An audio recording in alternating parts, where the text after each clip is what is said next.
বিসমিল্লাহির রহমানির রহিম।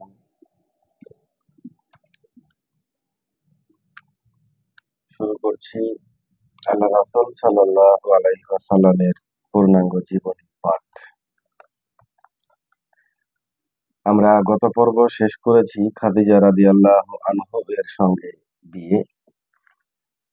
আমরা এখন পাঠ করব কাবা গৃহ পুনর্নির্মাণ এবং হজরে আসওয়াদ সম্পর্কিত বিবাদ মীমাংসা। বিসমিল্লাহির রহমানির রহিম। রাসূলুল্লাহ সাল্লাল্লাহু আলাইহি ওয়াসাল্লাম যখন ৩৫ বছরে পদার্পণ করেন, তখন কুরাইশগণ কাবা গৃহের পুনর্নির্মাণ কাজ আরম্ভ করেন। কারণ কাবা গৃহের স্থানটি চতুর্থ দিকে দেওয়াল দ্বারা পরিবেষ্টিত অবস্থায় ছিল মাত্র। দেওয়ালের উপর কোনো ছাদ ছিল না। এই অবস্থার সুযোগ গ্রহণ করে কিছু সংখ্যক চোর এর মধ্যে প্রবেশ করে রক্ষিত বহু মূল্যবান সম্পদ এবং অলংকার আদি চুরি করে নিয়ে যায়। কাবাগৃহের চতুর্দিকে দেওয়াল ছিল ঠিকই, কিন্তু উপরে ছাদ ছিল না, যার কারণে কিছু চোর এসে অনেক মূল্যবান জিনিস এবং স্বর্ণ অলংকার চুরি করে নিয়ে যায়। ওকে। ইসমাইল আলাইহিস সালামের আমল হতেই এ ঘরের উচ্চতা ছিল ৯ হাত। গৃহটি বহু পূর্বে নির্মিত হওয়ার কারণে দেওয়ালগুলোতে ফাটল সৃষ্টি হয়ে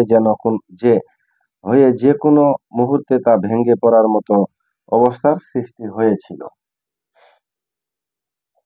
ওকে। তাছাড়া সেই বছরেই মক্কা প্লাবিত হয়ে যাওয়ার কারণে কাবামুখী জলধারা সৃষ্টি হয়েছিল। তাছাড়া পূর্ব পূর্বাহিত হওয়ায় কাবাগৃহের দেওয়ালের চরম অবনতি ঘটে এবং যে কোনো মুহূর্তে তা ধসে পড়ার আশঙ্কা ঘনীভূত হয়ে ওঠে। আরবে ঝড় প্লাবন হওয়ার কারণে দেওয়ালগুলো নষ্ট হয়ে গেছে, পচে গেছে। দেওয়ালগুলো মূলত কাঠের ছিল, পানি লেগে পচে গেছে।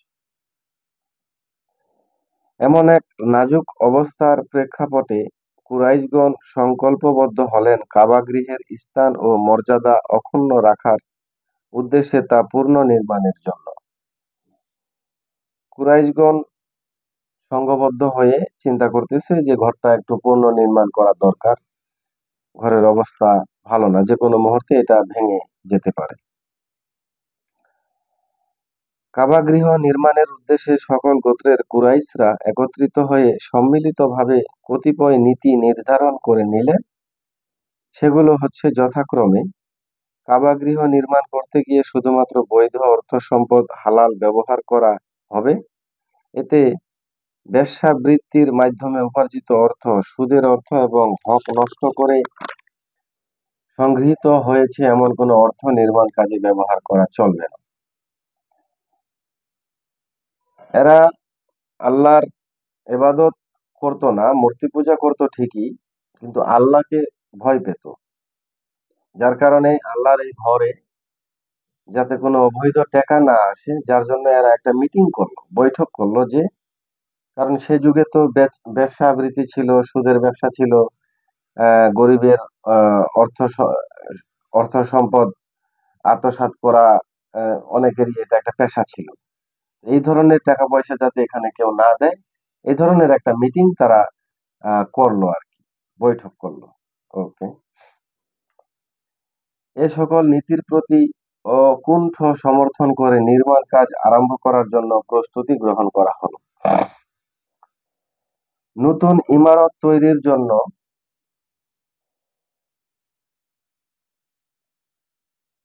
পুরাতন ইমারত ভেঙে ফেলা প্রয়োজন, কিন্তু আল্লাহর ঘর ভেঙে ফেলার কাজে হাত দিতে কারো সাহস হচ্ছে না।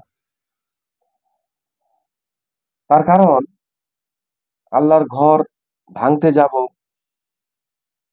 না জানি আবার কোন বিপদ চলে আসে, আল্লাহ আবার কোন আপদ আমাদেরকে দিয়ে দেয়। কারণ হচ্ছে, এর আগে একবার আব্রাহা ভাঙতে আসছিল, তাকে তো একদম নির্মূল করে দিছে। আসার আগেই তাকে ধ্বংস করে দিয়েছে। এই ভয়ে তারা এখানে এখন ভাঙার জন্য হাত দিতে সাহস পাচ্ছে না। অবশেষে ওয়ালিদ বিন মুগিরা মাখজুমি সর্বপ্রথম ভাঙার কাজে হাত দিলেন এবং অন্যেরা ভীত ভ্রান্ত চিত্তে তা প্রত্যক্ষ করতে থাকলেন। কিন্তু কিছু অংশ ভেঙে ফেলার পরও যখন তারা দেখলেন যে তার উপর কোনো বিপদ আপদ আসছে না, তখন সকলেই ভাঙার কাজে অংশগ্রহণ করলেন। মানে যখন ওনারা কথা বলা বলি করতেছে যে এই ঘর ভেঙে ফেললে না জানি কোন বিপদ আসে, তখন আহ ওই এলাকায় ওই গোত্রে একজন লোক ছিল, ওয়ালিদ বিন মুগিরা মাখজুমি। সে বলল যে তোমরা এই ঘর ভাঙবা কেন? অবশ্যই এটা ভালোর জন্য ভাঙবা, ঘরটা নষ্ট হয়ে যাচ্ছে, ভেঙে পড়ে যাবে যে কোনো মুহূর্তে। তো তোমরা তো এটা ভালো উদ্দেশ্যে, তোমাদের নিয়ত কি? নিয়ত যদি ভালো হয় তাহলে তো আল্লাহ তোমাদেরকে বিপদ দেবে না। তো সে বলল যে সর্বপ্রথম আমি হাত দেব, দেখি কি হয়। তো কিছুক্ষণ সে ভাঙার পর, কাজ করার পরে যখন দেখলো যে না, তার উপরে কোনো বিপদ আপদ আসলো না, তার কোনো ক্ষতি হলো না, তো তখন বাকি লোকজনগুলো কাজে হাত লাগালো। এবার আরেক বর্ণনায় এসেছে যে সে কিছুক্ষণ কাজ করার পরে, কিছুক্ষণ পুনর্নির্মাণের কাজ করার পরে সবাইকে এগিয়ে আসার আহ্বান করলে তখন বাকিরা বলে যে না, তুমি আজকে কাজ করেছো, আজকে তুমি ভেঙেছো, আজকে রাতটা পার হোক, দেখি রাত্রে তোমার কোনো বিপদ আপদ আসে কিনা। যদি না আসে, কালকে সকালে আমরা ইনশাল্লাহ কি বলা হয়, কাজ শুরু করব। ওকে। আহ যখন ইব্রাহিম আলাইহিস সালামের ভিত্তি পর্যন্ত ভেঙে ফেলা হলো, তখন নির্মাণ কাজ শুরু হলো। প্রত্যেক গোত্র যাতে নির্মাণ কাজে অংশগ্রহণের সুযোগ লাভ করে, এজন্য কোন গোত্র কোন অংশ নির্মাণ করবেন পূর্বা পূর্বাহেই তা নির্ধারণ করা হয়েছিল। আল্লাহর ঘর, সবাই কাজ করার জন্য এগিয়ে আসি, সবাই করতে চায় কাজ। তো এরা আগেই এটা একটা আহ ভাগ করে নিয়েছিল যে কোন অংশে কোন ভাবে কে কোন কাজটা করবে, না হলে তো একটা বিশৃঙ্খলা সৃষ্টি হয়ে যাবে। ওকে। এ প্রেক্ষিতে প্রত্যেক গোত্রই ভিন্ন ভিন্ন ভাবে প্রস্তুত প্রস্তর সংগ্রহ করে রেখেছিলেন। বাকুম নামক বাকুম নামক একজন রোমান মিস্ত্রির তত্ত্বাবধানে নির্মাণ কাজ এগিয়ে চলছে। নির্মাণ কাজ যখন হাজারে আসওয়াদের স্থান পর্যন্ত গিয়ে পৌঁছলো, তখন নতুন ভাবে এক সমস্যার সৃষ্টি হলো। সমস্যাটি হলো, হাজারে আসওয়াদ স্থাপন করার মহা গৌরব অর্জন করবেন তা নিয়ে এ ব্যাপারে ঝগড়া ও কথা কাটাকাটি 4 বা 5 দিন চলল। সকলেই নিজে বা তার গোত্র কৃষ্ণ প্রস্তরটি যথাস্থানে স্থাপন করার দাবিতে অনড়। সকলেরই এ কথা, এ কাজটি তারাই করবেন, কেউই সামান্য ছাড় দিতেও তৈরি নন। সকলেরই এ কথা, একই জিদ। জেদ ক্রমান্বয়ে রূপান্তরিত হলো রেষারেষিতে। রেষারেষির পরবর্তী পর্যায় হচ্ছে রক্তারক্তি। এ ব্যাপারে রক্তারক্তি করতেও তারা পিছপা হবেন না।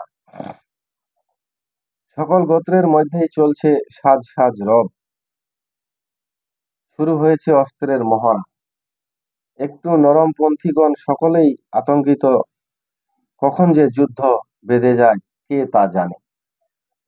মানে ওই যুগে 19 থেকে 20 হলে এই গোত্র ওই গোত্রের সাথে একটু কথা কাটাকাটি হলে, ঝগড়া হলেই একটা যুদ্ধ লেগে যেত। ওরা অস্ত্র দিয়ে মানে মানুষ খুনাখুনি পর্যন্ত তারা এগুলো করে ফেলত। তো সেই ধরনেরই একটা প্রস্তুতি নিচ্ছে তারা, তৈরি হচ্ছে। এমন বিভীষিকাময় এক অবস্থার প্রেক্ষাপটে বর্ষীয়ান নেতা আবু উমাইয়া মাখজুমি এ সমস্যার সমাধানের একটি সূত্র খুঁজে পেলেন। তিনি সকলকে লক্ষ্য করে প্রস্তাব করলেন যে আগামীকাল সকালে যে ব্যক্তি সর্বপ্রথম মসজিদুল হারামে প্রবেশ করবেন তার উপরেই এ বিবাদ মীমাংসার দায়িত্ব অর্পণ করা হবে। সকলেই এ প্রস্তাবের প্রতি সমর্থন জ্ঞাপন করলেন। মানে এই উমাইয়া মাখজুমি উনি একজন বর্ষিয়ান নেতা। তো উনি একটা সিদ্ধান্ত দিল যে আগামীকাল সকালে সর্বপ্রথম মসজিদুল হারামে যে প্রবেশ করবে তার উপরই এই মীমাংসার একটা বোঝাপড়া আমরা দিয়ে দেব এবং সে যেটা বলবে আমরা সেটাই মেনে নিই। ওকে। আল্লাহর কি অপার মহিমা! দেখা গেল সকল আরববাসীর প্রিয় পাত্র ও শ্রদ্ধেয় আল আমিনই সর্বপ্রথম মসজিদুল হারামে প্রবেশ করেছেন। হযরত মুহাম্মদ সাল্লাল্লাহু আলাইহি ওয়াসাল্লাম উনি তো তৎকালীন নবুয়ত পাওয়ার আগেই সবার প্রিয়, সবার পছন্দের এবং সবাই ওনাকে বিশ্বাস করতেন, ভালোবাসতেন, আদর করতেন, স্নেহ করতেন, এই আর কি। তো সর্বপ্রথম সকালবেলা উনিই ওখানে পৌঁছলেন। রাসূল সাল্লাল্লাহু আলাইহি ওয়াসাল্লামের এভাবে আসতে দেখে সকলেই চিৎকার করে বলে উঠল, আমাদের বিশ্ববাসী না সরি আমাদের বিশ্বাসী, আমরা সকলেই এর উপর সন্তুষ্ট। তিনি মুহাম্মদ সাল্লাল্লাহু আলাইহি ওয়াসাল্লাম। ওকে। তারপর রাসূল সাল্লাল্লাহু আলাইহি ওয়াসাল্লাম যখন তাদের নিকটবর্তী হলেন তখন ব্যাপারটি সবিস্তারে তার নিকট পেশ করা হলো। তখন তিনি একটি চাদর চাইলেন। তাকে চাদর দেওয়া হলে তিনি মেঝের উপর তা বিছিয়ে দিয়ে নিজের হাতে ত্রিশ প্রস্তরটি তার উপর স্থাপন করলেন এবং বিবাদমান গোত্র পতিগণকে আহ্বান জানিয়ে বললেন, আপনারা সকলে চাদরের পার্শ্ব ধরে উত্তোলন করুন। তারা তাই করলেন। চাদর যখন কৃষ্ণ প্রস্তুর রাখার স্থানে পৌঁছল তখন তিনি স্বয়ং মোবারক হস্তে হাজরে আসওয়াদ উঠিয়ে যথাস্থানে রেখে দিলেন। এ মীমাংসা সকলেই হৃষ্টচিত্তে মেনে নিলেন। অত্যন্ত সহজ, সুশৃঙ্খল এবং সঙ্গত পন্থায় জ্বলন্ত একটি সমস্যার সমাধান হয়ে গেল। এদিকে কুরাইশগণের নিকট বৈধ অর্থের ঘাটতি দেখা দিল। এজন্যই উত্তর দিক হতে কাবা গৃহের দৈর্ঘ্য আনুমানিক 6 হাত পর্যন্ত কমিয়ে দেওয়া হলো। এ অংশটুকুই হিজর হাতিম নামে প্রসিদ্ধ। এবার কুরাইশগণ কাবার দরজা ভূমি হাতে বিশেষভাবে উঁচু করে দিলেন যেন এর মধ্যে দিয়ে সেই ব্যক্তি প্রবেশ করতে পারে যাকে তারা অনুমতি দেবেন। যখন দেওয়ালগুলো 15 হাত উঁচু হলো তখন গৃহের অভ্যন্তর ভাগে 6টি পিলার বা স্তম্ভ নির্মাণ করা হলো এবং তার উপর ছাদ দেওয়া হলো। কাবা গৃহের নির্মাণ কাজ সম্পূর্ণ হলে একটি চতুর্থভুজের রূপ ধারণ করলো। বর্তমানে কাবা গৃহের উচ্চতা হচ্ছে 15 মিটার। কৃষ্ণ প্রস্তুর বিশিষ্ট দেওয়াল এবং তার সামনের দেওয়াল অর্থাৎ দক্ষিণ ও উত্তর দিকের দেওয়াল হচ্ছে 10-10 মিটার। কৃষ্ণ কৃষ্ণ কৃষ্ণ প্রস্তর মাতাফের জায়গা হতে 1.5 মিটার উচ্চতায় অবস্থিত। দরজা বিশিষ্ট দেওয়াল এবং এর সাথে সামনের দেওয়াল অর্থাৎ পূর্ব এবং পশ্চিম দিকের দেওয়াল 12 মিটার করে। দরজা রয়েছে মেঝে থেকে 2 মিটার উঁচুতে। দেওয়ালের পাশেই চতুর্থ দিকে নিচু জায়গা এক এক বৃদ্ধিপ্রাপ্ত চেয়ার সমতুল্য অংশ দ্বারা পরিবেষ্টিত আছে, যার উচ্চতা 25 সেন্টিমিটার এবং গড় প্রস্থ 30 সেন্টিমিটার। একে সাজে বোয়া চলন্ত দুর্লভ বলা হয়। এটাও হচ্ছে প্রকৃত পক্ষে বাইতুল্লাহর অংশ, কিন্তু কুরাইশগণ এটাও ছেড়ে দিয়েছিলেন। নবুয়ত লাভের পূর্বকালীন সংক্ষিপ্ত চরিত্র। আমরা এই অধ্যায়টি আগামী পর্বে পড়ব ইনশাআল্লাহ। ভিডিও দীর্ঘ হয়ে যাচ্ছে, আমরা আজকে এই পর্যন্ত শেষ করি। সবাই ভালো থাকবেন, সুস্থ থাকবেন, আর এই অধমের জন্য দোয়া করবেন। আমার যে নিয়ত, আমার যে ইচ্ছা, আল্লাহ যাতে পূরণ করে। আর রাসূল সাল্লাল্লাহু আলাইহি ওয়াসাল্লামের যে পূর্ণাঙ্গ জীবনীটা আমি পাঠ করছি, আর রাহিকুল মাহতুম, বইটির লেখক আল্লামা শফিউর রহমান মোবারকপুরী রহিমুল্লাহ। আমার এই স্বপ্ন যাতে আল্লাহ সহজ করে দেয়, সেজন্য আপনারা আমাকে সহযোগিতা করবেন।